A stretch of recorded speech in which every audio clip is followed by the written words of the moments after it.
ekuphalele fail yawo lo nto imenzela ngayinceba onivanga kakuhle ndithe ngenxa kaJonathan hayi ngenxa yakhe. So njengoba yena eqhwalela but lo nto isengayo sangaqhwalela uJonathan. Usiba yena ka awunathi uMephibosheth ifayile yakhe ayikhonhle but andikho lapha ngenxa yefayile yakhe ngilapha ngenxa fayile kaJonathan.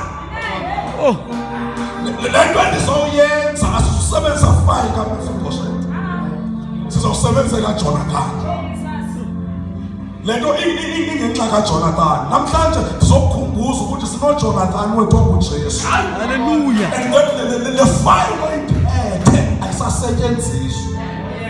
Nikhona kusetyenziswa ifayile kaJonathan. Now uSipho udonsa kaMephibosheth uthi lo mntu khona but akaqualify. Unje nanje uthi uDavid okay masijonge lo mntu ngenxa yakhe la. Because andikhona ngenxa yezinto zikaMephibosheth la ngenxa kaJonathan. Nawe kukhona izinto azozithola hayi ngenxa yefayile yakho but ngenxa yefayile yesiphambano. Hallelujah. Apho uThixo azamnikeza izinto ongazidizerve but ngoba isiphambano kukhona into yakufelayo emnqamlezweni ekujonga ifayile